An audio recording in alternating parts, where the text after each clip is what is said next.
오늘 우리가 함께 읽은 말씀은 이제 창세기 전체에서 새로운 단락을 시작하는 그런 말씀이라고 할 수가 있겠습니다. 우리가 지난 에 걸쳐서 살펴보았 1장부터 11장까지의 말씀은 크게 말하면 인류 전체의 고대사다 이렇게 이야기를 할 수 있겠습니다. 인류 전체의 기원에 대한 이야기였다라고 하는 것이죠. 우리는 그 속에서 창조와 타락과 성경적인 틀들을 같이 나누어 볼 수가 있었습니다. 인간을 비롯해서 이 땅에 존재하는 모든 것은 위대하신 하나님께서 사랑을 담아 창조하신 그라고 하는 것을 우리 인간을 포함해서 모든 피조물들은요 하나님을 찬양하며 그 하나님께 영광을 돌리고 그렇게 지음을 받았다라고 하는 것입니다. 하지만 어떻습니까? 인간은 하나님의 말씀에 불순종, 그래서 하나님의 심판을 자초하게 되었습니다. 죽음과 온갖 고통이 그 타락으로 인해서 이제 인간 세계 가운데 들어오게 됐다는 것을 우리가 말씀을 통해 계속 살펴보았습니다. 그러나 하나님의 이야기는 거기서 멈출 수가 없었습니다. 하나님은 사람들을 향한 사랑을 거기서 멈출 수가 없었다라고 하는 것이죠. 그래서 하나님께서는 타락 이후에도 범죄한 인류와 세상을 구원하시기 위한 하나님의 계획을 세우시고 그 구원의 계획을 이루어 가시는 것을 우리가 발견하게 되는 것입니다. 여러분, 그렇기 때문에 창세기 1장부터 11장까지 우리가 지금까지 말씀을 계속 살펴보는 동안 서로 어쩌면 만나질 수 없어 보이는 두 가지의 주제가 마치 날줄과 시줄처럼 그렇게 얽혀서 우리에게 계속 전달되었던 것을 발견하게 됩니다. 하나는 무엇인가 하면 인간의 죄성입니다. 정말로 끈질기게도 하나님 앞에 범죄하고 끈질기게도 하나님을 떠나려고 했던 인간들의 모습이 성경의 페이지마다 담겨 있었다라고 하는 것이죠. 그런데 그 인간의 죄악의 이야기 위로 겹쳐지는 다른 하나의 주제가 있습니다. 변함없는 하나님의 은혜라고 하는 거예요. 그럼에도 불구하고 하나님께서 인간들을 사랑해 주시고 그 사람들을 구원하시기 위한 하나님의 놀라운 계획들을 끊임없이 이루어 가시는 것을 우리가 지난 이야기들을 통해서 함께 살펴보았다라고 하는 것입니다. 여러분, 이제 우리가 이런 인류의 고대사의 이야기, 인류의 기원의 이야기를 지나서 창세기 12장부터는요 성경의 관심이 이스라엘이라고 하는 한 민족에게로 조금 더 폭이 좁혀지는 것을 보게 됩니다. 그래서 이스라엘 민족의 시조가 되는 아브라함으로부터 시작을 해가지고 그 자손들이죠. 이삭과 야곱과 이제 요셉에 이르는 이스라엘 민족의 조상들이 만들어내는 그 파란만장한 삶의 이야기를 이제 앞으로 우리가 살펴보게 되는 것입니다. 하지만 여러분, 우리가 이 이야기들을 앞으로 계속해서 살펴볼 때 이 이야기가 결코 그저 이스라엘이라고 하는 한 민족의 기원의 이야기로 끝나지 않는다는 것을 함께 기억할 수 있으면 좋겠습니다. 왜냐하면 이 이야기는 바로 오늘 이 자리에 앉아서 함께 예배하고 있는 저와 여러분을 위한 하나님의 이야기이기도 하기 때문이라고 하는 것이죠. 하나님께서는 신실하신 은혜 가운데 결국 저와 여러분을 예수 그리스도 안에서 구원해 주시기 위해서 한 민족을 택하신 것입니다. 그 민족을 택하시고 그 민족의 후손으로 예수님께서 오셔서 저와 여러분을 하나님의 자녀 삼아 주시기까지 그렇게 인도해 주셨다라고 하는 것이죠.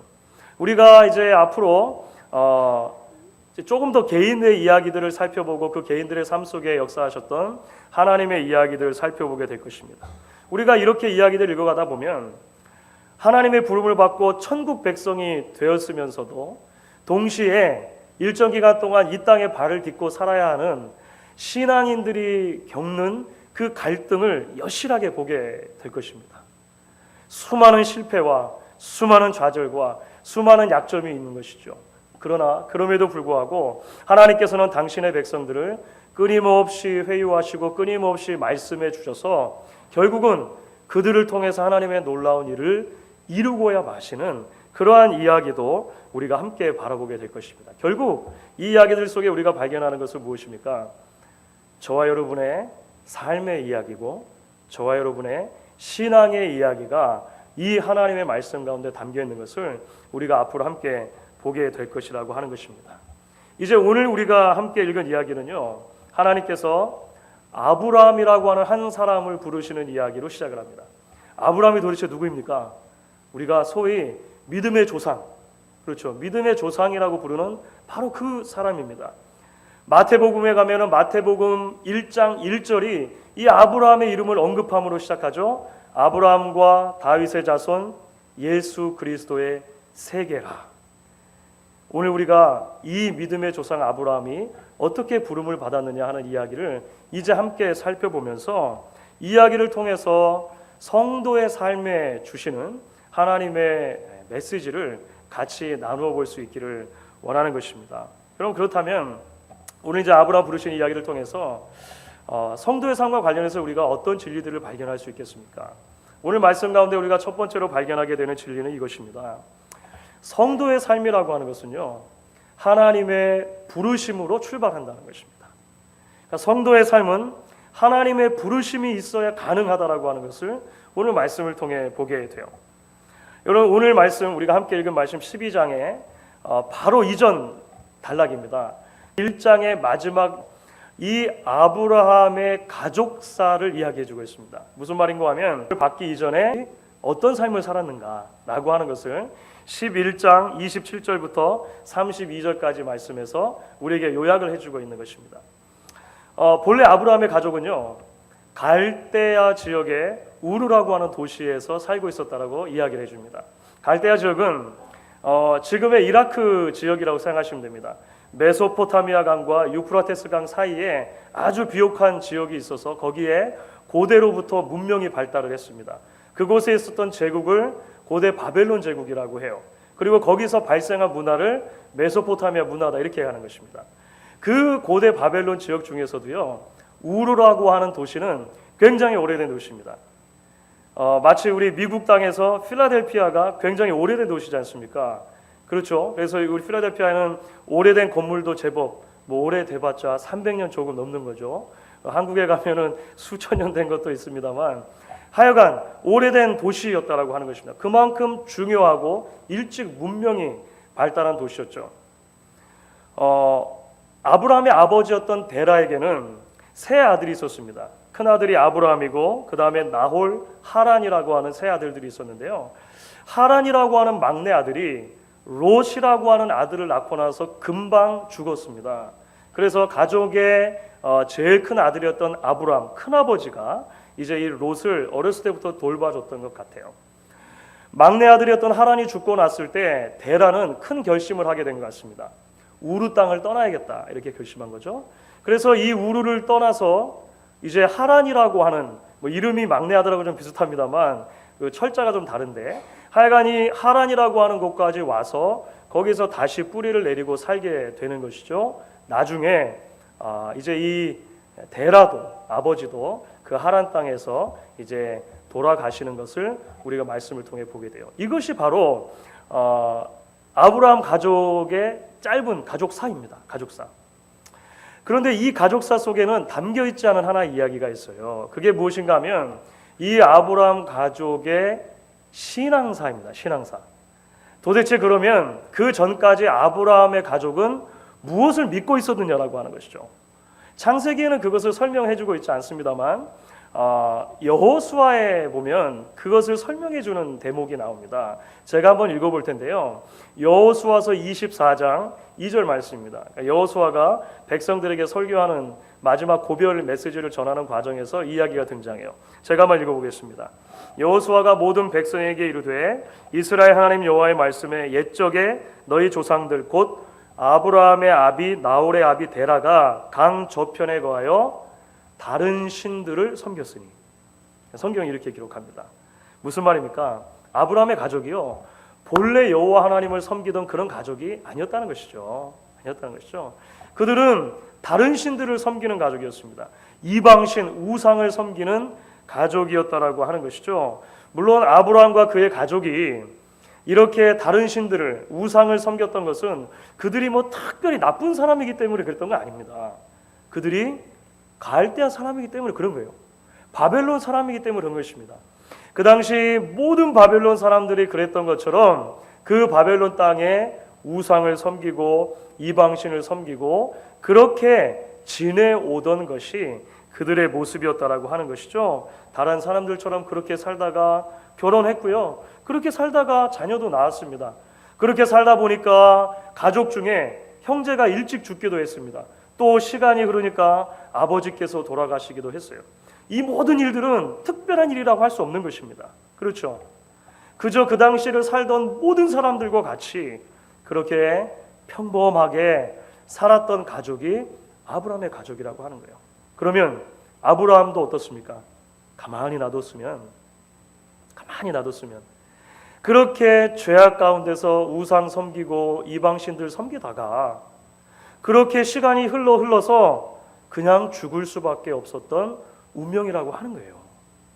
아브라함에게 무엇인가 특별한 것이 있었기 때문이 아니라 그렇게 살 수밖에 없었던 가운데 하나님이 찾아가셨다라고 하는 것입니다.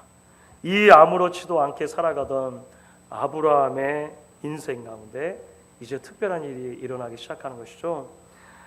그의 삶을 송두리째 바꾸고 조금 더 나아가서 인류 전체의 역사를 완전히 뒤바꿔 놓을 놀라운 일 하나가 이 아브라함에게 일어나는 것입니다.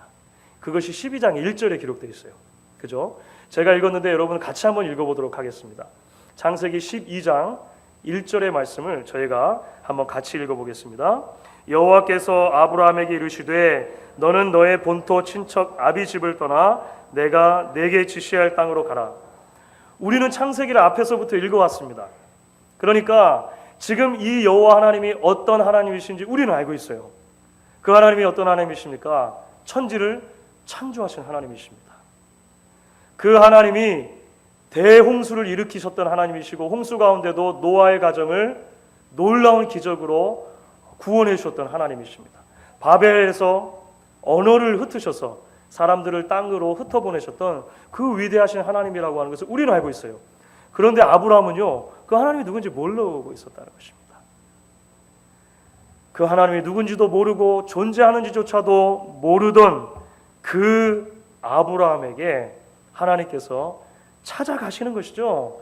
그리고 그를 불러주시고 그에게 말씀해 주셨다라고 하는 것입니다. 사랑하는 여러분, 어떻게 한 사람이 예수를 믿고 하나님의 백성이 될 수 있습니까? 어떻게 한 사람이 그의 인생 전체를 다 송두리째 바꿔버릴 만한 신앙의 새로운 여정을 시작할 수 있게 되느냐라고 하는 것입니다. 여러분, 믿음은요, 우리가 선택할 수 있는 문제가 아니라고 하는 것을 우리가 말씀을 통해 기억해야 하는 것입니다. 신앙은요, 우리가 어느 순간 갑자기 아침에 내가 마음을 먹고 오늘부터 신앙을 가져야지 라고 해서 되는 것이 아니라는 것입니다. 시간이 오래 흘러서 두고 보니까 내가 어느 날 저절로 믿게 되었더라, 이것도 아니라고 하는 것이죠. 신앙은 강권적인 하나님의 부르심에 의해서 먼저 시작하는 것입니다. 우리가 그것을 잘 깨닫지 못할 때가 있을 수 있죠. 그럼에도 불구하고 분명한 것이 그것입니다. 하나님의 구원해 주시는 은혜가 먼저라고 하는 거예요. 여러분, 이것은 우리가 전혀 이해할 수 없는 방법으로 일어날 수도 있습니다. 우리의 조건이나 우리의 형편이나 우리의 의지와 상관없이 하나님께서 우리의 삶의 한복판으로 들어오시는 것이죠. 그리고 너는 내 것이다, 이렇게 선포해 주시는 일이 있다라고 하는 것입니다. 우리가 하나님을 선택한 것이 아니라 하나님께서 우리를 선택하시고 불러주셨기 때문에 비로소 우리가 하나님, 내가 하나님을 믿습니다, 고백할 수 있게 된 거예요. 내가 하나님을 믿습니다 고백했기 때문에 내가 하나님의 자녀가 된 것이 아니고 하나님께서 나를 먼저 구원해 주셨기 때문에 비로소 내가 믿습니다 고백할 수 있게 됐다는 거예요. 성경이 말하는 순서는 분명한 것입니다. 우리의 마음속에 내가 하나님을 믿습니다, 이렇게 고백할 수가 있으십니까? 여러분, 그렇다면 하나님께서 여러분을 만나 주셨기 때문에 가능한 것입니다. 하나님께서 여러분의 인생의 어느 한 도막에 찾아 들어오셨고 여러분을 만나 주셨고 여러분을 불러 주셨기 때문에 우리가 우리의 입술로 주를 주라고 고백할 수 있게 되었다라고 하는 것입니다. 우리에게 자랑할 것이 있습니까? 없는 것이죠. 사랑하는 여러분, 그렇기 때문에 우리가 우리의 자녀들을 위해 기도할 때나 우리의 불신 남편이나 아내들, 우리 주변의 이웃들을 위해 기도할 때 가장 먼저 하나님 앞에 올려놓아야 기도의 제목이 무엇이라고 여러분 생각하십니까? 하나님, 저 영혼을 불러주옵소서, 이렇게 기도해야 하는 것이죠. 그렇죠. 하나님, 좋은 자녀 되게 해주세요. 좋은 학생 되게 해주세요. 좋은 교인 되게 해주세요. 우리 교회 좋은 일꾼이 좀 되게 해주세요. 이렇게 기도하는 것보다 하나님, 저 영혼을 불러주세요. 저 영혼을 만나주세요. 이렇게 기도하는 것이 우선이라고 하는 것입니다. 왜냐하면 하나님의 부르심이 없이는요, 신앙 자체가 불가능하다라고 하는 것을 오늘 우리가 말씀을 통해 발견하기 때문인 것입니다. 이제 사랑하는 여러분, 하나님의 부르심이 성도의 삶을 출발케 한다라고 하는 오늘 말씀의 진리와 더불어서 오늘 말씀을 통해 우리가 발견하게 되어지는 또 하나의 진리가 있습니다. 그것은 무엇인가 하면 복된 삶의 열쇠, 성도가 누리는 그 복된 삶의 열쇠는 순종. 오늘 말씀 가운데 이 두 이야기가 이렇게 섞여서 우리에게 전달되는 것을 보게 됩니다. 하나님께서 하나님의 일을 해주십니다. 도대체 아브라함을 왜 불러주셨는가? 그 이유에 대해서 설명해 주시는 거죠. 그것이 2절과 3절 말씀에 나와 있습니다.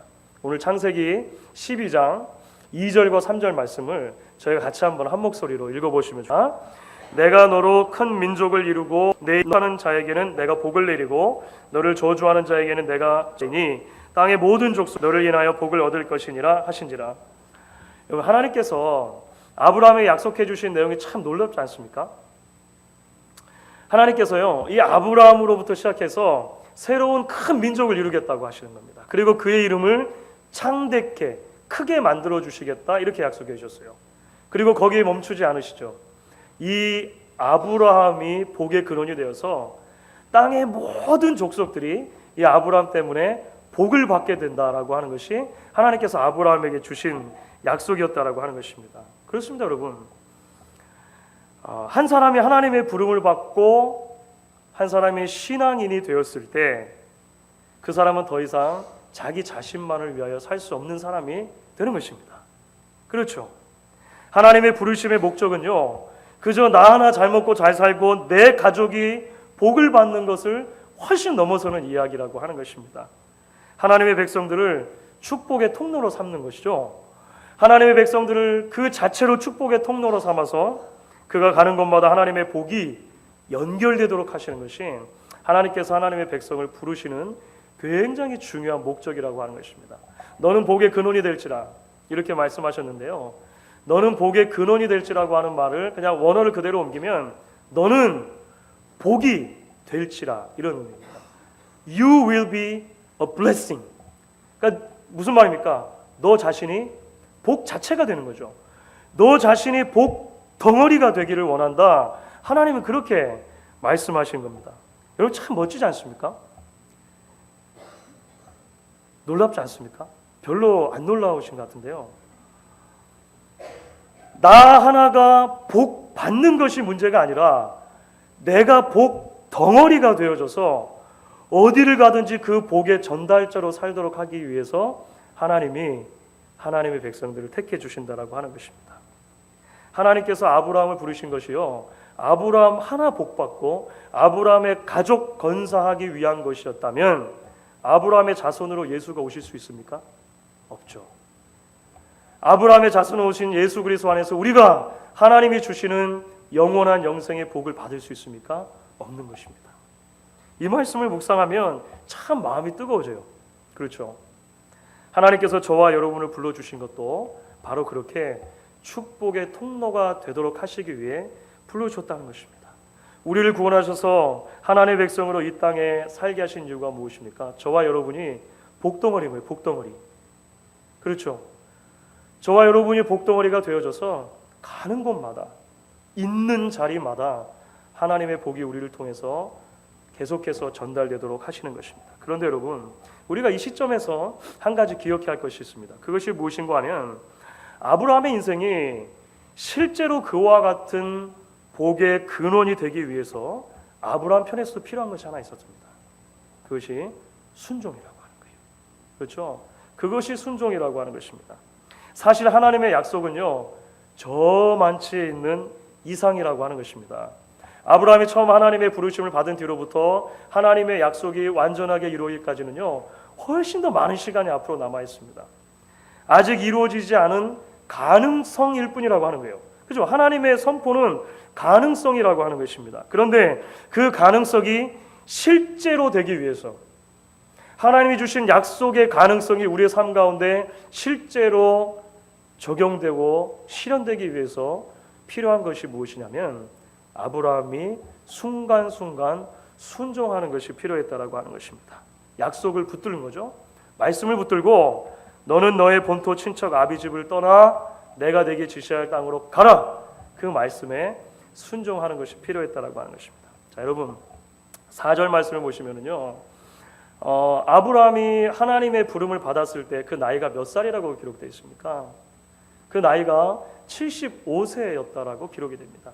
홍수 이후기 때문에요, 인간의 수명이 급격히 지금 줄어들고 있는 상태이고 75세면 당시 사람들과 비교했을 때도 적지 않은 나이입니다. 지금도 물론 그렇지만 적지 않은 나이라고 하는 것을 우리가 발견하게 돼요. 그에게 이미 처자식을 비롯해서 또 롯을 비롯해 가지고요, 수많은 거느린 가솔들이 있었습니다. 그리고 가축들도 있었다라고 하는 거예요. 한 번 아버지를 따라 이미 삶의 터전을 옮겼던 전력이 있습니다. 그렇죠? 그러니까 처음에 옮겼을 때는 아버지를 따라 옮긴 거예요. 마치 1.5세들 같은 거죠. 부모님을 따라서 미국 땅에 오게 된 거예요. 그래가지고 여기서 겨우 뿌리를 내렸다 이 말입니다. 그런데 그렇게 아버지를 따라 하란 땅으로 옮겨서 겨우 자신의 일가를 이루고 겨우 뿌리를 내리고 조금 안정을 찾는가 했는데 하나님께서 그 자리를 떠나라고 하신 거잖아요. 그렇죠? 이제 나이도 만만치 않고 익숙해질 대로 익숙해진 삶인데도 불구하고 하나님께서 부르셨다라고 하는 것입니다. 하나님의 약속만 놓고 보면은요, 참 좋아요. 복의 근원이 되게 하겠다. 복을 주겠다. 가는 곳마다, 그렇죠? 또 너를 축복하는 자에게 축복하고 너를 저주하는 자는 저주하겠다. 얼마나 좋은지 모르겠습니다. 그런데 현실은 어떻습니까? 현실은 만만치 않은 것입니다. 모든 도움과 보호의 울타리를 떠나서 생경한 여행을 이제 시작해야 하는 것입니다. 게다가 하나님은요, 내가 내게 지시할 땅으로 가라 이렇게만 말씀하십니다. 이 말씀은 가야 할 정확한 목적지를 가르쳐 주시는 것이 아니고요, 순간순간 하나님을 따라가라고 말씀하시는 겁니다. 그러니까 정확한 길, 정확한 목적지가 없이 그저 하나님께서 인도하시는 대로만 따라가는 삶이 아브라함 앞에 열려 있었다라고 하는 것입니다. 그야말로 미래가 보이지 않고 명확한 목적지가 없지만 하나님만 바라보고 75세의 나이에 새로운 삶을 시작하는 것이죠. 쉽지 않은 일이었겠죠. 아브라함이 사실 적지 않게 고민했을 것입니다. 그런데 오늘 4절과 5절 말씀 보니까 놀라운 말씀이 기록되어 있습니다. 아브라함이 그 말씀에 순종했다는 것입니다. 그렇죠? 아브라함이 그 말씀에 순종했다는 거예요. 4절 5절 말씀을 제가 읽겠습니다. 이에 아브라함이 여호와의 말씀을 쫓아갔고 롯도 그와 함께 갔으며 아브라함이 하나를 떠날 때의 그 나이 75세였더라. 아브라함이 그 아내 사레와 조카 롯과 하란에서 모은 모든 소유와 얻은 사람들을 이끌고 가나안 땅으로 가려고 떠나서 마침내 가나안 땅에 들어갔더라. 참 놀랍지 않습니까? 저는 특별히 이 마침내라고 하는 단어에 참 많은 은혜가 되는 것 같아요. 마침내. 자신의 나이가 이미 75세입니다. 자신이 책임져야 될 수많은 가소를 딸려 있어요. 그런데 하나님의 약속은 자신을 통해서 이제 큰 민족을 이루겠다고 하시는 것이죠. 가만히 돌아보니까 자기와 사라 사이에는 아직 자녀가 없어요. 어디로 가야 될지 목적지도 없는 여행자, 방랑자의 신세가 아니냐라고 하는 것입니다. 그야말로 그 눈에 아무 증거도 보이지 않는 상황이라고 하는 것입니다. 그런데 여호와의 말씀을 쫓아서 한 걸음 한 걸음 가다 보니까 어디까지 가게 됐습니까?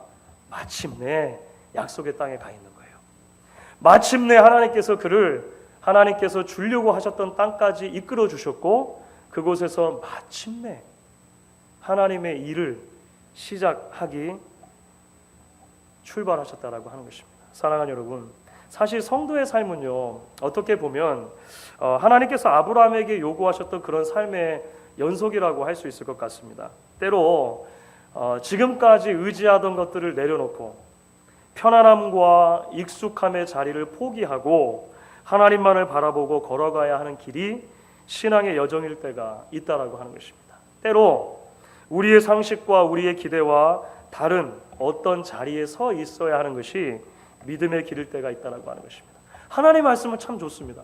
말씀을 들을 때마다 너무너무 좋아요. 은혜가 돼요. 그런데 하나님의 약속과 우리의 현실을 비교해 볼 때는요, 우리의 현실은 참 멀구나라고 느껴질 때가 많이 있습니다.